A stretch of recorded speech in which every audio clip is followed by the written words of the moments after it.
Bueno, ya estamos aquí otra vez. Vamos, mientras van llegando el resto, vamos a rezar el Regina Coeli. En el nombre del Padre, del Hijo y del Espíritu Santo. Amén. Reina del cielo, alégrate, aleluya, porque el Señor, a quien mereciste llevar en tu seno, aleluya, ha resucitado según su promesa, aleluya. Gózate y alégrate, Virgen María, aleluya, porque el Señor ha resucitado en verdad. Aleluya. Oh Dios, que te has dignado dar la alegría al mundo con la noticia de la resurrección de tu Hijo. Te pedimos que por intercesión de nuestra Santísima Madre, la Virgen María, merezcamos un día alcanzar la gloria de la resurrección. Por el mismo Jesucristo nuestro Señor. Amén. Muy bien. Pues nada, vamos allá. Vamos con la singamia. En esta sesión vamos a meternos en algo que probablemente habréis trabajado mucho por temas de catequesis, de familia, de interior, de curiosidad personal, etcétera, ¿no? De manera que me imagino que casi nada de lo que yo os diga será nuevo, ¿no? Pero bueno, voy a intentar un poquito sistematizarlo y desde ahí aclarar si hay algún punto oscuro. Entonces, la singamia es, pues eso, sin con, gamia de gametos, cuando se ponen juntos los gametos, ¿no? Entonces, el proceso de la singamia, pues desde el momento del coito, de la relación, pues el espermatozoide, aunque hoy en día hay muchos problemas cada vez más debido a la calidad de vida, de estrés sobre todo, no tanto tabacos o mala alimentación, que también, pero sobre todo de estrés, hay muchos casos de impotencia para tener hijos porque los espermatozoides están deficitarios o en número o en calidad, ¿no? Pero el hecho es que cuando el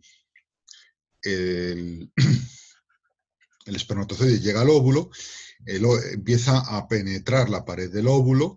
En ese penetrar la pared del óvulo empieza un diálogo entre lo que hay dentro del espermatozoide y lo que hay dentro del óvulo. Se van poniendo las partículas de diferentes, se van como preparando para un momento en el cual ya hay casi una única membrana celular, pero todavía son dos núcleos que no se han fundido del todo, están fundiéndose, ¿no? Pero ya es una única célula, que es lo que la doctora López Muratalla llama célula híbrida. Y llega un momento en que ese proceso culmina con que tenemos los 46 pares de cromosomas de una nueva persona con su propia identidad genética, ¿no? Que es ya una sola célula con un núcleo diploide, sería el cigoto monocelular inicial, ¿no? Bien, aquí tenemos ya un viviente hasta cierto punto, porque todavía no está constituido del todo. Aquí ha habido discusiones también entre antropólogos cristianos y demás, y también entre los biólogos cristianos muy preocupados por defender la dignidad de la persona en sus orígenes, ¿no? Entonces, esta célula, yo soy partidario de la interpretación de López Muratalla, que es la mínima ontológicamente, pero que también da el máximo de rigor ético en el tratamiento de esta célula. Porque hoy en día el asunto es que con nuestros medios podemos intervenir de diferentes maneras en cualquier fase prácticamente. La podemos como poner a cámara lenta e intervenir, ¿no? Científicamente en ellas, con muchos riesgos, ¿no? Entonces, y además como aquí tenemos las células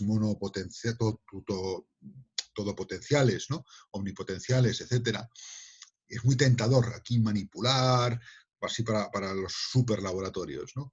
Entonces, esta célula, que además hay que protegerlo con patrimonio genético, el tema del patrimonio genético, bien, pues esta célula todavía no es persona, no está constituida, no es un viviente, no hay 46, está en potencia de ser hombre. Y este es un hombre que está en potencia de ser adulto, ¿no? Pero aquí hay hombre, aquí hay persona, aquí todavía no hay persona. Aunque es algo que, como está a camino de ser persona, hay que tratarlo con mucho respeto. Pero, y sobre todo porque tiene un patrimonio genético, pero no es persona. O sea, si yo elimino esto, no he matado a nadie. Si yo elimino esto, no he matado a nadie. Si yo elimino esto, habría eliminado un ser humano, una persona. ¿De acuerdo? Y este proceso no es instantáneo. Este proceso lleva un tiempo, ¿no? Bueno, aquí ya está la concepción. La concepción no es, como a veces nos la imaginamos un poco infantilmente, y el verbo se hizo carne y habitó entre nosotros, quedó concebida. No. Esa es por obra del Espíritu Santo, vale. Pero el resto de concepciones llevan un tiempo de horas, desde las relaciones hasta que se produce la concepción, ¿no? Lo cual es muy relevante saber esas horas, el mínimo de horas, para saber si ante una violación, por ejemplo, es posible intervenir con un lavado, ¿no? Si es éticamente legítimo o no, etcétera, ¿no? Bien, la célula híbrida, ¿no? A ver, perdonadme. No sé qué he hecho. Sí, más datos que tenemos. Desde la concepción hasta la muerte no hay una modificación sustancial alguna. Luego comentaré dos momentos que son los que se han utilizado mucho en las discusiones, que son la gemelación y la configuración de la individualidad epigenética del embrión humano, ¿no? Cómo se concretan los últimos rasgos epigenéticos del embrión humano. Bien, ahora, lo importante es que el ser vivo, el viviente que hay desde el inicio hasta la muerte, es el mismo. Desde la concepción hasta las 2 semanas, que hay la anidación, suele poder aparecer el tema de la gemelación. La gemelación nos referimos a los gemelos idénticos u homocigóticos. A nivel popular, en España suele decirse mellizos frente a gemelos, ¿no? Aunque no siempre es uniforme ese uso de los términos, ¿no? Entonces aquí surge una pregunta. En las 2 semanas previas, ¿qué había? ¿Un solo ser o 2 seres? ¿O ninguno? Esa es la pregunta. Desde el momento de la concepción, al momento en que ya tengo 2 hermanitos, aquí tengo uno, en estas 2 semanas, ¿qué ha pasado? Aquí que había 1, 2, 0. Entonces, la respuesta la tengo que dar con lo que sé. Lo que aquí había era al menos un viviente de naturaleza humana. Al menos uno. Entonces puede pasar que en ese proceso, hasta que aquí se visibilizan, se hayan separado y haya nacido uno de otro. De uno sigue y surge otro, de manera que ya tengo 2. Y en el fondo, biológicamente, un gemelo sería un padre muy tempranito del otro, ¿no? Es una hipótesis, ¿no? Otra hipótesis, que en esta célula yo todavía no lo sé, pero porque no tengo elementos suficientes de observación. Pero si yo lo supiese ver, a lo mejor podía ver que esta célula no era la célula de 1, sino una célula de 2, por su predisposición. Y aunque luego va creciendo, la mórula o las diferentes fases, de alguna manera yo no tengo medios para ver que ahí había 2, con la ciencia actual, pero a lo mejor dentro de unos años sí, ¿no? O sea, con mi nivel de observación de la individuación no llego a verlo.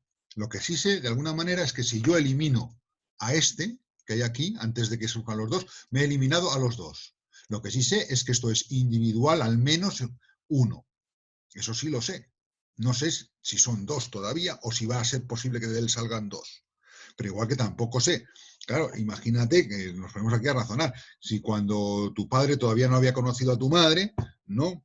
Coge un terrorista y se carga a tu padre, pues entonces te ha cargado a ti. Aunque todavía no existías, ¿no? Pero tú nunca llegarás a existir, ¿no? Pero bueno, estamos funcionando en ese tipo de ejemplo, pero en unas fases de 2 semanas, ¿no? Entonces, bueno, serían un poquito las 2 explicaciones que hacen justicia a la realidad biológica de lo que hay antes de que sea observable la gemelación Es decir, que uno sea hijo del otro o que ya hubiese dos, ¿no? A mí, de lo que he encontrado por ahí para argumentar aquí, en este punto, filosóficamente, no científicamente, más serio, es un sencillo artículo del filósofo alemán Spemann, Robert Spemann, ¿no? Que es un poquito por reducción al absurdo, ¿no? Si yo fuese un gemelo, quizás no sepa exactamente cómo y de qué manera estaba en aquel momento. Lo que es indudable es que, en algún sentido, yo estaba allí. Y si lo hubiesen eliminado, me habrían eliminado a mí, ¿no? Entonces, bien, ese desde el efecto, mirar a la causa, aunque no sea conocida, pero tiene que estar de alguna manera, ¿no? La gemelación es lo que ha sido utilizado para introducir el término preembrión. Como todavía no sabemos si es uno o si son dos, vamos a pensar que son cero y lo llamamos preembrión, ¿no? Es una trampa, ¿no? En ese sentido, desde un punto de vista al menos de antropología, y yo creo que la mayoría de los científicos biólogos están así, ¿no? Antes se llamaba, ¿no?, embrión en fase preimplantatoria, ¿no? Y esto desde el informe Warnock del 84 se va difundiendo, esa idea que los proabortistas y demás defienden desde el 79, ¿no? Todo tiene una guerra de lenguaje, ¿no?, para camuflar la realidad, ¿no? Es el tema ese de el poshumanismo, la ideología de género, todas estas cosas manejan las palabras, ¿no?, para llevar a estos. Bueno, os voy a poner una diapositiva, más una diapositiva, no, como se llaman estas cosas.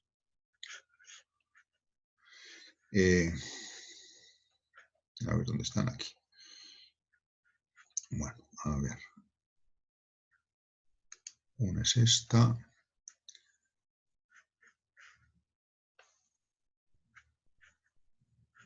Y la otra no la veo. Voy a tener que buscar. Id mirando esa. ¿Veis ya esa?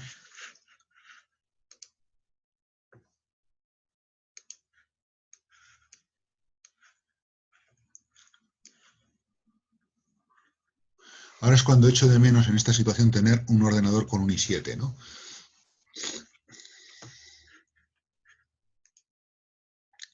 Un segundito.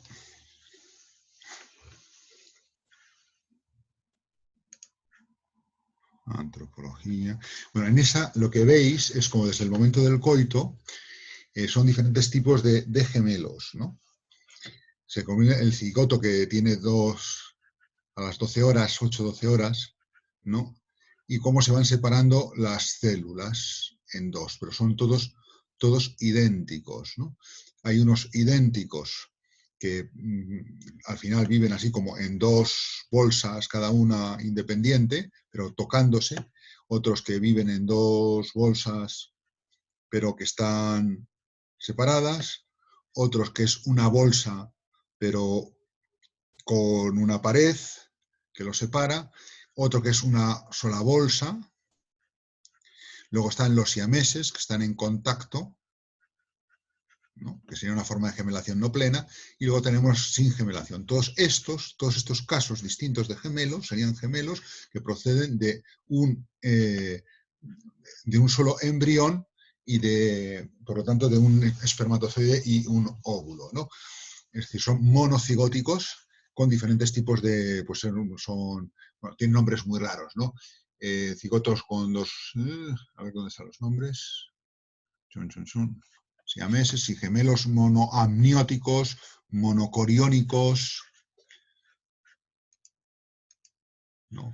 Gemelos diamnóticos, dicoriómicos separados, gemelos diamnióticos, dicoriónicos fundidos, gemelos diamnióticos monocoriónicos, ¿no? Todos estos son los que se producirían en diferentes fases, ¿no? Unos a 12, 48, 26 horas, tal, según vaya evolucionando la ciencia, ¿no? Y luego tenemos el caso más simple, que quizás sea...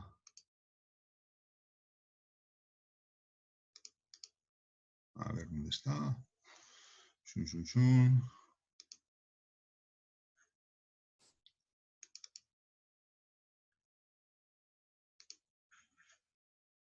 ver si es este, no, este. El que os pongo ahora, a ver si se deja, y no peta el ordenador.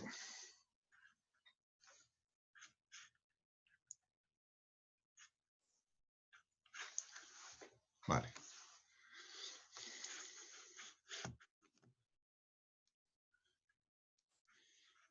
Me he pasado. Vale, ahí ya lo veis bien, ¿no? Entonces es lo que es distinto, ¿no?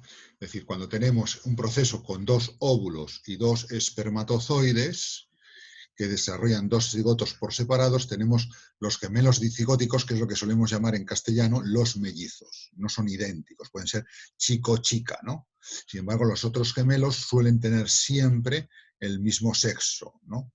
Porque proceden de la misma fecundación. Un óvulo, un espermatozoide, ¿no? Con dos masas celulares que se van luego quedando así en las diferentes variaciones que antes hemos visto, ¿no? Bueno, esto sería un poquito para aclarar conceptos, sobre todo para que lo tengáis vosotros todo un poquito, haberlo visto al menos una vez y poderlo, si os salen por ahí en temas, poder también mostrarlo, ¿no?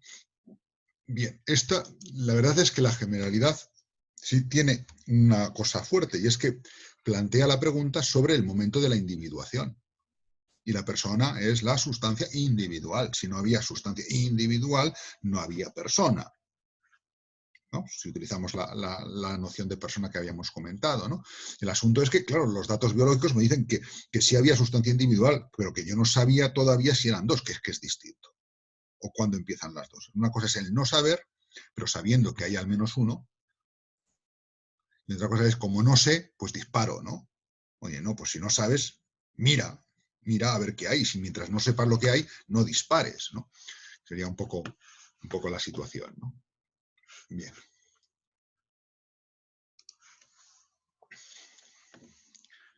Continúa. Uy, he destrozado el documento. Bien, entonces, el otro punto que aparece ahí es el del tercer mes, ¿no? En el tercer mes, hasta ese momento no hay una figura embrionaria. Ahora ya tenemos todas esas ecografías tridimensionales, etcétera, ¿no? Y sobre todo se puede producir la concreción de algunos rasgos genéticos que permanecían abiertos o indecisos, ¿no? Si se utiliza esta distinción, que no me gusta demasiado, pero es muy popular pedagógicamente, el fenotipo, los rasgos del organismo, estaría formado por el genotipo y la influencia del ambiente en su desarrollo. El ambiente en ese momento es el útero y los intercambios que hay con la madre en el útero a través de y lo que la madre come, lo que la madre bebe, lo que la madre no bebe. Ay, que no puedo tomar jamón serrano, que estoy embarazada. Ay, que no puedo tomar espárragos. Ay, que no sé qué, porque puede influir en pues algunas cosas de esas, aparte de enfermedades o peligros de vida incluso, tienen que ver con esto, ¿no? Entonces, en el útero hay periodos en que el genotipo es concretado por el epigenoma, que es la expresión del genotipo hacia una forma u otra, hasta concretarse en un fenotipo determinado, ¿no? Entonces, en esa etapa de la vida son concreciones profundas en el sentido genético que los accidentes que nos pueden pasar durante el resto de la vida, salvo que te vayas a un laboratorio de modificación genética, pues no para hacerte un lifting, sino para hacerte un cambio a marciano o a ser humano transhumano resistente al coronavirus, ¿no? Es decir, por una modificación genética. Pero bueno, el hecho es que viendo que puede haber en esa etapa, a través del ambiente y con estas terminologías, unas modificaciones que afectan a un nivel genético, ya, claro, entonces aquí no hay individualidad, no hay individuación total. Es verdad que la individualización se va haciendo toda la vida. Acordaos del ejemplo, creo que os lo ponía, ¿no? De individuación e individualidad del coche recién salido de fábrica, a cómo a los 2 días lo tienes tú o lo tiene, suponiendo que se lo compre tu cuñada, ¿no? Pues ella le pone perfume, le pone unas puntillas en los asientos, le pone no sé qué, tal, y luego unas florecitas atrás y tú le pones el escudo del Madrid, le pones un sitio para llevar la cerveza bien fresquita o lo que sea, ¿no? O sea, tú lo individualizas, pero lo puedes individualizar porque estaba individuado previamente. Era individuo, si no, no lo individualizas, ¿no? Entonces, que yo me vaya concretando a lo largo de la vida y ahora estudié teología y luego estudié filosofía y luego estuve en este pueblo y luego me mandaron a no sé dónde y este año estoy dando teleclases desde el salón de mi casa, pues mira, pues son rasgos individuales, pero yo era tan individuo cuando tenía 2 años, cuando tenía 1 semana, como ahora, ¿no? Pues, se utiliza algo que, aunque sea profundo, no modifica la individuación, sino la individualización. Es una individualización muy profunda. No es lo mismo cómo me afecta a mí lo que me pase ahora leyendo un libro de filosofía a lo que me pasaba cuando tenía 7, 8, 12, 14, 16 años en el colegio de frailes donde yo estudié. Aquello tenía una incisión mucho más profunda en cómo se fraguaba mi personalidad, mi individualidad. Pero eso no atenta contra mi individuación. Yo era tan persona entonces como ahora, ¿no? Bueno, resumiendo el esquema, lo tenemos aquí, ¿no? El cigoto diploide, que en un mínimo de 8 horas, los más rápidos, 16 horas los más lentos, suele estar ahí. Por eso en ese tiempo, hasta las 8 horas, ¿no? Uno puede, en caso de violación, decir, bueno, pues un lavado, ¿no? Por ejemplo, ¿no? La posible gemelación a las 2 semanas, en el momento de anidación, ¿no? La duda que surge si eran 1 o 2. El hipergenoma modificado a 1 mes. La figura humana visible a 3 meses. Si os dais cuenta y ponemos la flecha al revés, y cómo ha sido, ahora que tenemos perspectiva, las campañas en los países de promoción de la cultura de la muerte, del aborto, siempre empezaban hasta los 3 meses las leyes de plazos, hasta 1 mes, hasta 2 semanas o 15 días, hasta el instante, ¿no? Es decir, podemos abortar hasta, ¿no? Porque todavía aquí, a partir de aquí es mucho más difícil, porque aquí ya todo el mundo sabe que hay figura humana, apariencia humana, no solo forma sustancial humana, si utilizamos la terminología aristotélica, ¿no? Muy bien, bueno, pues sigamos un poquito adelante. Bien. ¿Qué es lo que sostengo yo y lo que sostenemos casi todos los que estamos en este tipo de ambiente de filosofía personalista? Y más si está relacionada con Tomás de Aquino y en mi caso también con Zubiri, aunque con Zubiri hay a veces discusiones muy profundas con algunos zubirianos, ¿no? Lo que decimos es que la forma sustancial, el alma, el ser espiritual, el carácter personal, llámalo como quieras, viene desde el instante en que eso es biológicamente humano, es decir, hay persona humana desde la concepción. Pero es cierto que según ha habido conocimientos de la biología, a lo largo de la historia se han dado teorías que se han llamado de la animación o personificación, si utilizamos un término más moderno, retardada, ¿no? Aristóteles lo hace así. ¿Por qué? Porque el criterio que tenía Aristóteles o que tenía Tomás de Aquino, y así lo manifiesta en estos textos, por ejemplo, se basan en la biología de su tiempo. No hay genética. No hay genética. Entonces, ¿qué ven? Ven un ser que va siendo capaz de hacer cositas. Y lo hacen, ¿cómo? Pues a través de los resultados de partos mal logrados, con mucha curiosidad. Son los que han hecho avanzar la medicina y la ciencia, ¿no? Entonces, ¿qué piensan? Pues que primero, cuando se encuentran con esto, pues era un ser con sí, no es como una piedra. Lógicamente está vivo, pero solamente tiene alma vegetativa. O aquí que ya tiene figura humana, ya puede tener alma sensitiva, pero todavía no tiene el alma racional, ¿no? Entonces, lo que se llegó a suponer es que había como cambios sustanciales en el proceso de generación de la persona, ¿no? Igual que ahora decimos el proceso hasta que hay persona es la singamia y entre las 8 y las 16 horas ya está constituida la persona, entonces eso que ahora llamamos la singamia para ellos duraba meses, hasta que la forma sustancial humana era perfectamente perceptible a partir de los 3 meses, ¿no? A pesar de eso, o sea, Tomás de Aquino pensaba que en el tercer mes habría cambios sustanciales y por tanto no había persona humana hasta ese momento. Pero lo que había antes, el feto, debía ser tratado bajo grave responsabilidad por tratarse de una persona en potencia. Todavía no era persona en potencia de ser adulto, sino algo viviente en potencia de ser constituido en persona. Y eso debe tratarse con respeto. Igual que hemos dicho nosotros que había que tratarse la célula híbrida, ¿no? Que aparecía ahí, ¿no? Bien, esto es decir, Santo Tomás de Aquino, aplicando sus mismas filosofías, sus mismos principios antropológico-metafísicos, con los datos de la embriología actual, sostendría una posición concepcionista. Hay persona humana en la concepción, por el tema genético, ¿no? Y nos encontramos, por ejemplo, en España, con dos personas de mucha influencia, y ambas creyentes, y ambas dan la cara por la fe, lo cual no quiere decir que tengan razón en todo, que es Laín Entralgo y Diego Gracia, ambos inspirados en Zubiri, que desde alguna interpretación de lo que es la individuación zubiriana y la suficiencia constitucional, sostienen al final teorías en las cuales habría una especie, no lo llaman así ellos, pero una especie de animación retardada. O sea, el embrión humano no sería persona en el fondo hasta prácticamente después del tercer mes, ¿no? No os explico esto porque, bueno, en los apuntes yo creo que lo tenéis suficientemente claro, ¿no?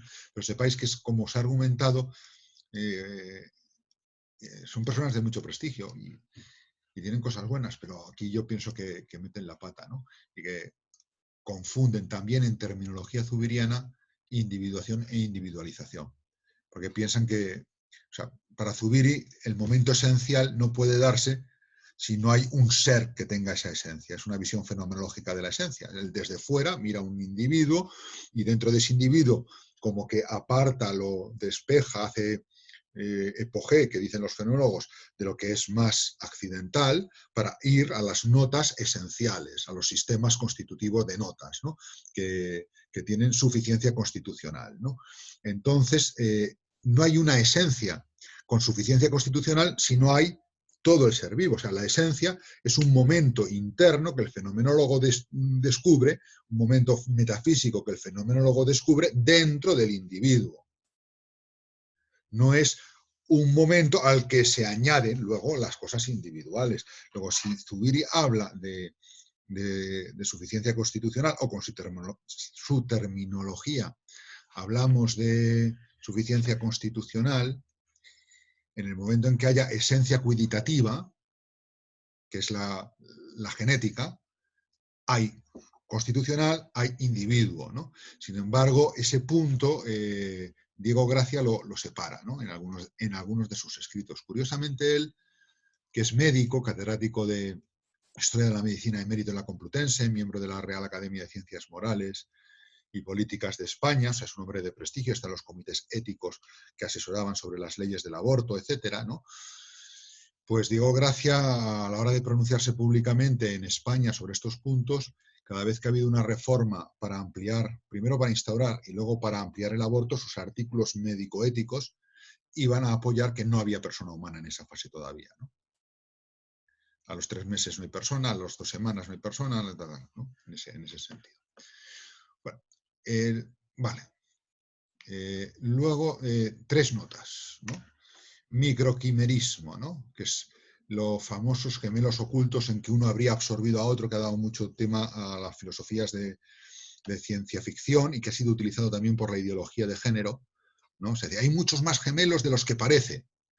Quien te dice eso se apoya a veces en el microquimerismo, porque le interesa decir que hay muchos gemelos para decir que lo normal es la gemelación, de manera que antes de las 2 semanas todavía no haya individuación.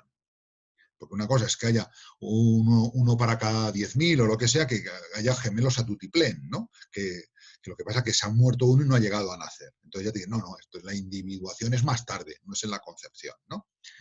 O también se ha utilizado el tema del microquimerismo para el tema de la ideología de género, ¿no? Es decir, porque a veces tú haces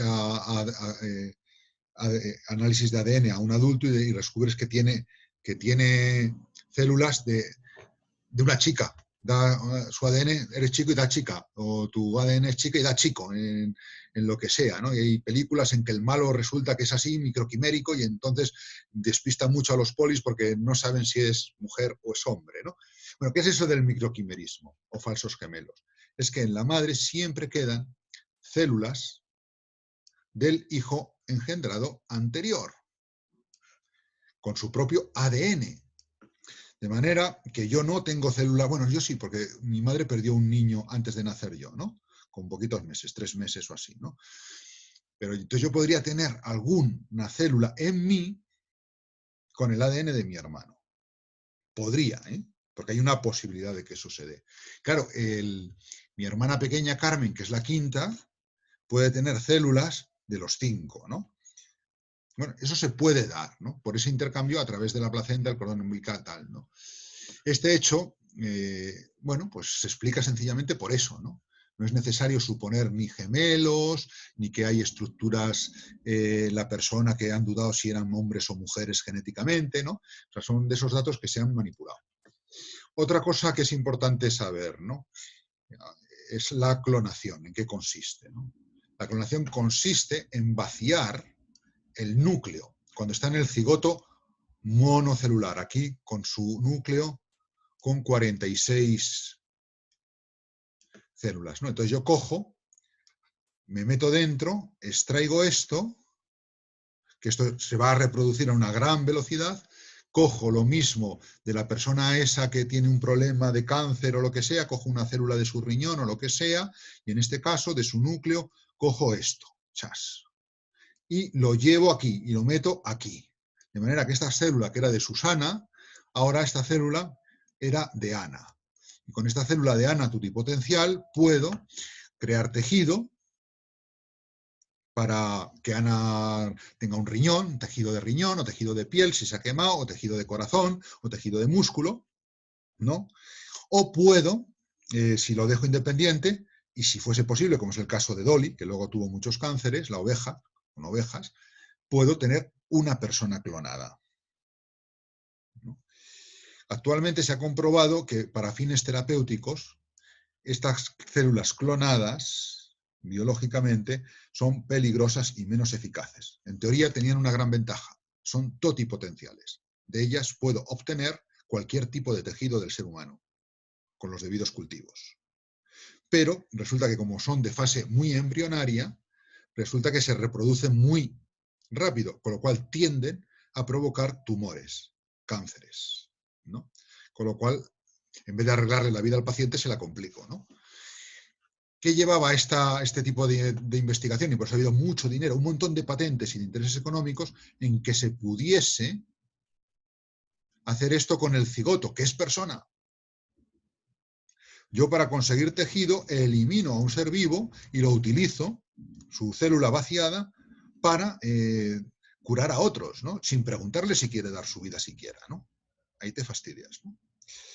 Pero bueno, ahora lo que sabemos es que se pueden obtener este tipo de células pluripotenciales, no tutipotenciales, pero ya de tejido adulto, sobre todo de algunas partes como puede ser de lo que hay dentro de los huesos, ¿no? Siempre pintamos el hueso de perro así, ¿no? Pues dentro, en la parte esta, creo que es, y demás, hay unas células que todavía son extraíbles y desde ahí puedes sacar tejidos y no son tan cancerígenas, ¿no? O también, como le pasó, y eso fue una buena noticia que saliese en los medios de comunicación, cuando empezaron a nacer las infantas, que el actual rey Felipe y la reina Leticia decidieron congelar. ¿El qué congelaron? El cordón umbilical. Y en ese cordón umbilical hay células casi totipotenciales, de manera que si el día de mañana necesitan un tejido reparador, lo tienen ahí, ¿no? Sin mayor complicación ética de ningún tipo, ¿no? Bien, pues tercer punto que tiene sus repercusiones en la ética es la amniocentesis, ¿no? La amniocentesis.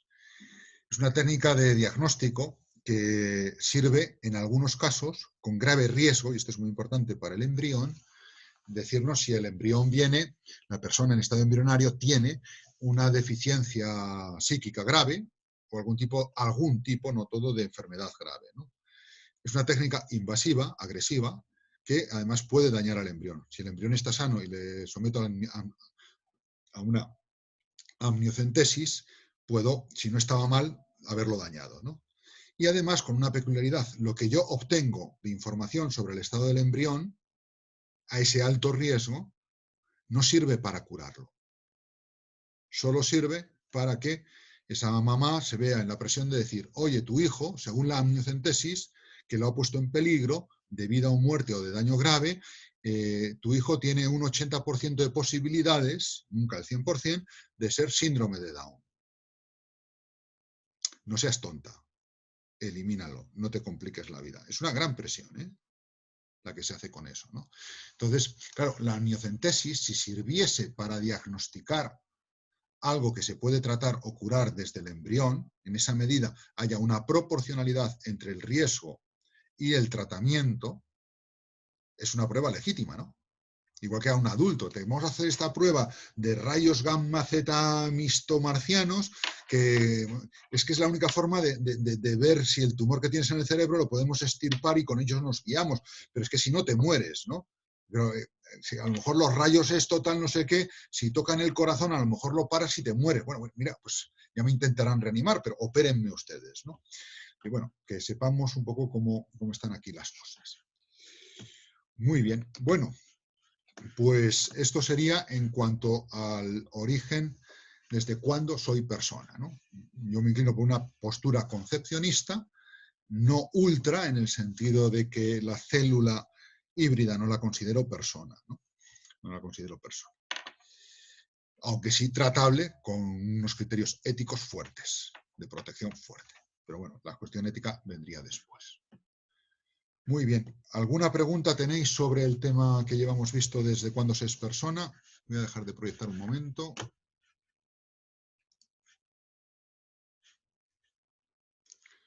¿Alguno queréis preguntar? Y yo la verdad es que, Decid siempre el Víctor, para que, porque sois muchos y si no, no os localizo. Sí. no me termina de quedar muy claro la aportación de los padres dentro de lo que es en la génesis de la persona el tema del alma y la colaboración, lo que supone la colaboración de los padres dentro de eso. Los padres simplemente funcionan como causa instrumental, o Si sea, sigue simplemente, que no es poco, pero... sí, si sigue la explicación de Tomás, sí. Pero si sigues, porque es decir, es todavía muy exterior, está muy bien, pero puede desarrollarse más, ¿no? La de Sertilans es muy buena. Causa eficiente, Dios, causa eficiente, inmanente y trascendente. Porque quiere decir que lo que los padres hacen con el contexto amoroso de donación de una nueva vida, un acto personal de comunión, expresada con la donación a través de la unión de los propios cuerpos, es con su material biológico, a eso hay que darle algún nombre, ¿no? Es poner en marcha el proceso entero de surgimiento de la persona. Y es en ese proceso en el cual actúa Dios. En ese mismo proceso. De manera que no es que ellos hayan puesto y ya está. No, es que lo que ellos han puesto, que va encaminado a eso, es de lo que Dios se sirve, o lo que la naturaleza, con la colaboración de Dios, se sirve para que surja una nueva persona.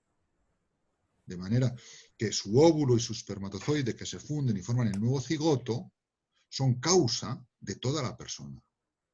Y ese fundirse es el que es elevado de una manera inmanente y trascendente en la acción de Dios. De manera que el nuevo ser humano es totalmente del padre, totalmente de la madre, a través de sus células haploides, y totalmente de Dios. Vale, sí, más o menos, ¿No? sí, sí. Sí, no, pero no tendrían... Y el alma No. queda configurada como alma de este cuerpo. Eso no lo olvidemos nunca. Si no, tendemos a pensarla como cosa. Es decir, no. El alma es principio. Entonces, el principio viene configurado por la genética de papá y mamá. Sí. Sí, ¿No? sí. Y la acción de Dios no de repente pone alma en ti de tu vecino y de tu vecina. No. Salvo que se confundan ahí en la, ¿cómo se llama? En la maternidad del hospital, ¿no? Es decir, no. El alma que surge ahí es corpóreo-anímica, por decirlo así, es alma de este cuerpo, no de otro. No es ajena al cuerpo, sí. No está configurada por ser... O sea, que ahí, es decir, la cierta formalidad que ya tiene la genética forma parte constitutiva del alma del nuevo ser, de la nueva persona, ¿no? Vale, sí. Con lo cual, su aportación en la procreación es decisoria, ¿no? Es decisoria. Muy bien. ¿Alguna pregunta más? No. Sí, Sí. profesor, disculpe. Quería ¿Quién? preguntarle, porque tenía algunas dudas éticas, más que nada éticas. Daniela, tienes que gritar un poco porque no te oímos, yo por lo menos. Vale, que tenía algunas dudas éticas con respecto a la fecundación, de tanto el embrión, puesto que hay momentos que pues se dice que se avala que es bueno una fecundación artificial, puesto que solo es una ayuda a que pues el espermatozoide llegue al óvulo. Vamos a ver, yo aquí no puedo entrar a ver todos los casos de bioética porque no estamos en bioética. Ahora, sí podemos dar un principio. El principio es que todo aquello que humanamente ayude a que la procreación se realice, manteniendo el contexto de donación interpersonal y de unión de los cuerpos, que se expresa en la unión de los cuerpos, es una donación de los cuerpos, todo eso será éticamente aceptable, salvo que haya otros motivos. Porque no es que yo quiero tener el hijo y quiero tener el hijo y quiero tener el hijo porque tengo derecho a tener el hijo. Pues mira, eso psicológicamente no es sano y eso éticamente tienes un problema, porque tú no tienes un derecho a un hijo. Nadie tiene derecho a otra persona, ¿no? Entonces, aunque utilizases un método que sanase los espermatozoides, que a veces hay problemas ahí que son insolubles, o un método que permitiese que en la realización del acto conyugal el espermatozoide llegase hasta donde tiene que llegar y fecundase, o un método que excitase las hormonas femeninas de tal manera que el óvulo fuese realmente capaz de tal. Mira, puede ser perfectamente legítimo los medios, pero en este caso estás actuando como dueño y señor de otra persona, no como alguien que acoge una vida o una donación, ¿no? Eso ya es un problema ético que sobrepasa solamente lo que es, no lo que es biológicamente coherente con la realidad interpersonal de la procreación y la realidad divina de la procreación humana, es por eso éticamente legítimo, porque puede haber otros factores éticos, en este caso como una mentalidad de dominio, de tecnificación, de utilización de un hombre por otro hombre, ¿no? Vale, muchas gracias. De nada. Muy bien. Bueno, vamos a ver. Pues no sé si os lo dije en el correo de antropología, he ido colocando cosas en un canal de YouTube que he hecho en ella. En ella voy colocando también, no solo los audios, los voy a seguir colocando en la carpeta compartida, por si alguien quiere oírlos o lo que sea, aunque deben ser un peñazo que te mueres, pero bueno. También así como a veces voy como subrayando los PDFs y demás, he decidido también colocarlos en ese canal de YouTube como vídeos. De manera que alguien que quiere ver cómo voy comentando el asunto porque le ayuda, puede hacerlo, ¿no? Entonces ya los últimos que grabé están ahí subidos, ¿no? Y también he puesto ahí el enlace a una conferencia que di más divulgativa sobre evolución y creación y ciencia desde un punto de vista antropológico, ¿no? Y entonces lo tenéis ahí. Es lo que un poquito vamos a iniciar ahora y yo lo que, como queda poquito tiempo, lo que os agradecería es que o leyeseis bien la parte que viene aquí en el libro, en los apuntes que os he puesto, o que vieseis la conferencia esa, porque es lo que más o menos pienso seguir, ¿no? Voy a ver si soy capaz de abrir el PPT. Bien, para hablar de la evolución,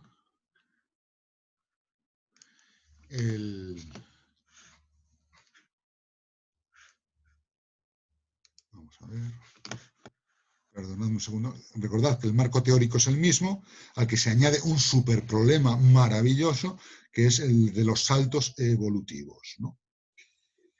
Y ahí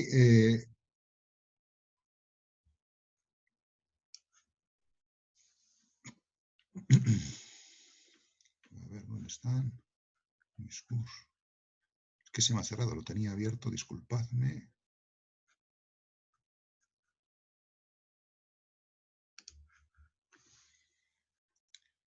Discurso.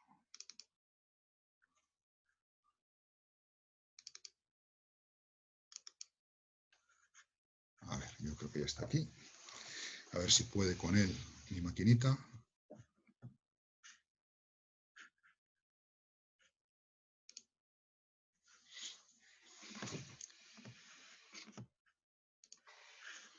Bien.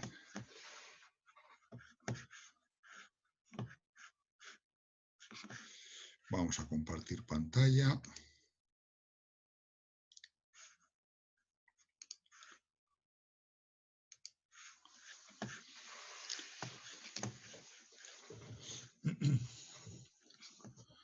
Y a empezar a proyectar.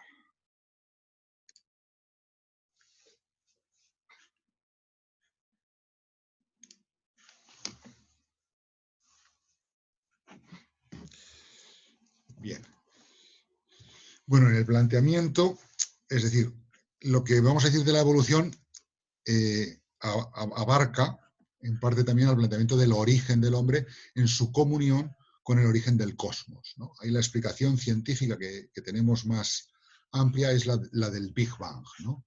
La del Big Bang que empieza, pues eso, hace 15.0, 10 a la menos 43, lo que la física es capaz de calcular, el muro de Planck hace 15.000 miles de millones de años, o sea, 15 millones de años, que sería la edad del cosmos, casi la edad del hidrógeno que tenéis en vuestro cuerpo, que sois un 80 y tantos % H2O, lo cual significa que un 55, casi un 60% de vosotros sois, no, un 55% sois hidrógeno, es decir, estáis hechos de un material que tiene una edad de 15 millones de años, porque el hidrógeno se produjo entonces y se mantiene constante, ¿no? Con todos los procesos del origen de la Vía Láctea, la Tierra, que la ciencia lo ha descubierto, los pluricelulares hace 1000 millones, los primates 40 millones, Oligoceno, Oligopithecus, Australopithecus, hasta la aparición del Sapiens hace 35.000 años, ¿no? Es un proceso que se va acelerando. Hay un montón de espacios sin vida y un montón de espacios que a toda velocidad van apareciendo, se va acelerando la aparición de la vida, ¿no? Entonces, lo que aquí parece es, vengo de una explosión, voy por un camino hacia el hombre y ahora lo que se presenta como culmen de ese evolucionismo es el hombre continúa con su ciencia, la evolución del hombre con el transhumanismo, para convertirnos más que humanos, ¿no? Con todas las preguntas que esto implica de determinismo, de si es cognoscible, si podemos predecir, nuestra libertad dónde está, qué papel juega Dios, realmente hay un progreso en todo esto. Nosotros siempre partimos de una reflexión que aúna fe y ciencia. Cuanto más ciencia, mejor para la fe, cuanto más fe, mejor para la ciencia, ¿no? Lo cual significa articular un montón de miradas, la experiencia común, las ciencias empíricas, los saberes filosóficos aquí implicados, la teología también para el creyente, para ver la diferencia entre el hombre y el animal, la evolución, bueno, los temas que están aquí. Puntos claves, los que hemos visto antes. O sea, estas 4 nociones, ese marco filosófico es importantísimo. Bien. ¿Es compatible el Big Bang, la evolución y la creación? Con la génesis de la persona humana hemos visto que la persona requiere, en el fondo, un acto creador de Dios, ¿no? Ahora, aquí es muy importante tener en cuenta la noción de Dios que tenemos y también la noción de ciencia, ¿no? ¿Qué es lo que hace cada uno? La ciencia cuenta una historia natural, mediante leyes deterministas y de azar, y la religión cuenta la historia de la salvación, con un diálogo de libertades. Ambas formas de historia son perspectivas distintas y hay que saberlas entrelazar. Y en medio es muy necesario el surgir de la filosofía, ¿no? El magisterio de la Iglesia, a la hora de abordar este tema, ha tenido, y esto es simplemente por referencia, ¿no?, una postura de diálogo. Diálogo que, por un lado, nunca ha estado en contra del evolucionismo. Ya en la Humane Generis lo que se señala son unos márgenes, ¿no? Ojo que el evolucionismo, en cuanto sea materialista, en cuanto tenga una ideología detrás, no debe ser admitido, pero hay un evolucionismo que busca el origen del cuerpo humano en su expresión, todavía un lenguaje un poquito con resabio dualista, ¿no? Puede ser compatible, ¿no? Igual que otro problema que plantea para el creyente, que es el misterio del pecado, el misterio del mal, el pecado original, es, ¿y si somos poligenistas? Entonces, bueno, pues habrá que ver, pero vamos a escuchar lo que dice la ciencia realmente, ¿no? Entonces, Humane Generis dice, sí, pero ojo, cuidado. El Vaticano II dio un paso en la dignidad de la persona y en la antropología de la unidad, gracias también a una visión creacionista con un lenguaje muy actual. No dejéis de leer esos puntos de Gaudium et Spes. Son muy buenos. Y luego fue la época de Juan Pablo II, cuando en diálogo con hombres de la ciencia se va viendo cómo la evolución puede servir teológicamente para rescatar una noción filosófico-teológica que es la de creación continua. La creación no es un acto, no tiene por qué ser, ala, lo hago y queda fijado, ¿no? La creación puede ser un proceso abierto que se va haciendo, ¿no? Y también el tema de la hermenéutica, el desarrollo de, por ejemplo, en las catequesis sobre el Génesis, que significa el lenguaje mítico, que no es que se reduzca a mitos o cuentos, ¿no? Y luego en Benedicto XVI, el hecho de la ciencia y el logos del mundo. Bueno, el hecho es que hay un diálogo que no conviene olvidar que desde nuestra óptica, que somos creyentes que filosofamos, no tenemos una cortapisa en el magisterio, sino algo que nos anima, ¿no? Y además algo que tiene una visión muy actual en el debate ecologista y que el Papa Francisco lo ha puesto muy de relieve, ¿no? Es decir, una visión creacionista, bien sea apoyada en la fe, bien sea apoyada filosóficamente, es la que permite captar más la naturaleza y la verdad del cosmos, ¿no? Y además permite captar su intrínseca densidad. El universo no ha surgido como resultado de una omnipotencia arbitraria, ¿no? Hay un vínculo entre creación y un mundo amoroso, un mundo hogar, un mundo a ser cuidado, y un mundo por azar, un mundo que es material, un mundo a ser dominado, un mundo a ser explotado, un mundo que con mi libertad puedo hacer con él lo que quiera, ¿no? Yo creo que por ahora no me da tiempo a más, ¿no? Efectivamente. Entonces os colocaré este PowerPoint también ahí en este, y yo lo que agradecería como forma de trabajo para la siguiente sesión, es que os traigáis leído los apuntes o el PowerPoint o escuchada la conferencia que tenéis en el canal de esta conferencia que tenéis explicada tal. Y lo que hacemos es dedicar 20 minutos a discutir los puntos conflictivos de la evolución. Pero para que la discusión sea seria es necesario que lo tengáis leído. Porque si no lo tenéis leído, lo que tengo que hacer es explicarlo todo. ¿Vale? De manera que en esa sesión, en la siguiente sesión, solo quien haya leído o visto el PowerPoint o escuchado la conferencia tiene derecho a preguntar. Quien no haya leído, escuchado o visto el PowerPoint se tiene que morder la boca y quedar callado. ¿De acuerdo? Muy bien. Pues nada, bueno, si alguien quiere preguntar algo, yo me quedo, pero los demás os podéis ir yendo, ¿vale? Solamente que se queden los que quieran preguntar. Una pregunta muy concreta, perdón. ¿Cómo se llama la conferencia? El nombre primero. Soy Blondín. Blondín. Sí, dime. Sí. ¿La conferencia cómo se llama? Nada más para buscarla luego. La tienes en el canal, os he enviado el enlace, ¿no? Y en ese canal hay una sección que se llama Antropología, donde aparecen estas clases, y hay, yo creo que hay dos enlaces. Uno se llama así, Creación y Ciencia, una cosa así.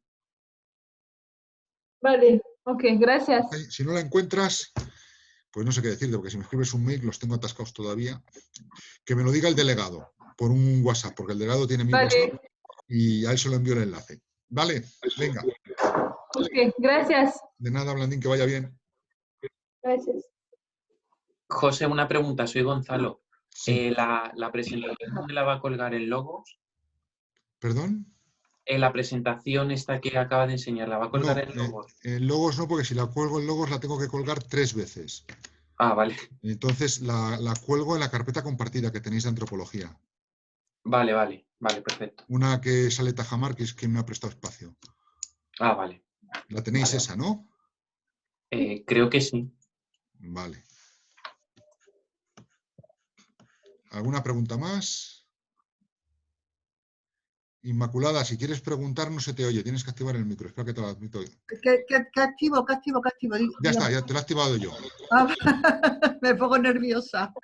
Vale, en la carpeta compartida, estupenda, por cierto, la de Tajamar, es donde nos va a volcar toda la documentación. Sí, pero el vídeo no, porque el vídeo no es mío, el vídeo pertenece a la archidiócesis. Entonces eso, hay un canal de YouTube mío. Sí, pero ¿eso lo envía usted aparte? ¿Lo del Eso vídeo? en el correo creo que ponía la dirección del vídeo, ¿no? Vale. Bueno, En no lo el sé, correo. no. Pone la dirección del canal, ¿no? Sí que aparece. Vale. Pues ahí te metes en lo que pone canal de YouTube y ahí aparecen muchos vídeos de muchas asignaturas. Tú vas a la de antropología y ahí hay 4 o 5 vídeos. Uno de ellos es inconfundible, habla de la creación. Vale, perfecto. ¿Vale? Mil gracias, ¿eh? De nada, que vaya bien, Inmaculada. ¿Alguna pregunta más? A la una. Ay, no, sí, venga, otra pregunta. Aprovecho el momento, vuelvo a Isma.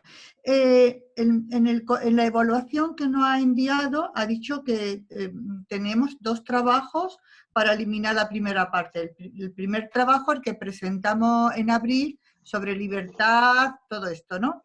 Y el segundo nos lo pondrá usted el día 7 de mayo. Sí, el jueves que viene, que será de los temas que tengo que calcular un poquito qué temas nos va a dar tiempo a ver de aquí a fin de mayo. Sí. Entonces, sobre esos temas será un trabajo breve, ¿no? Brevísimo, pero también por favor. será liberador de materia, ¿no? De manera que el que saque la asignatura con esto, bueno, lo que explica ahí, ¿no? Y salvo que uno suspenda porque hace unos trabajos chapuza o los copia o estas cosas, que eso es horrible, pues entonces espero que no haya ningún plagiador, ¿no? Con eso se evita tener que hacer un trabajo examen final, ¿no? Vale. Ahí lo que me interesa es que con el delegado me mandéis, porque yo no puedo ir a San Damaso todavía, Sí. y tengo allí todas las carpetas con las notas anteriores vuestras, etcétera, y quién suspendió, y vuestros exámenes, y quién aprobó, y quién no, quién se presentó, y quién no se presentó. O sea, eso yo desde aquí, desde mi casa, no lo puedo saber. Entonces eso es importante que se lo digáis al delegado para que él me pase una lista de los que tienen que hacer el primer parcial. O bien los suspendieron, o bien, como era opcional, no lo hicieron, para ver qué les mando a hacer a ellos. ¿Vale? Vale. Eso, si se lo decís al delegado, es importante. Sí. Entonces, como yo, por ejemplo, Ivonne y yo somos, que no nos pudimos presentar porque estábamos malitas, el mismo día 7 de mayo también nos dice usted el segundo trabajo y lo que nos tiene que entrar en el primer trabajo. Claro, os tendré que ver cómo lo hago. A lo mejor, no sé, a lo mejor hacemos un Zoom con esos especiales, ¿eh? Y Ya. en ese Zoom lo hablamos entre los afectados. Lo mismo hago un examen oral vía Zoom. Bueno, pues también ¿sabes? lo que Pues considero. lo que importa es localizar quiénes sois.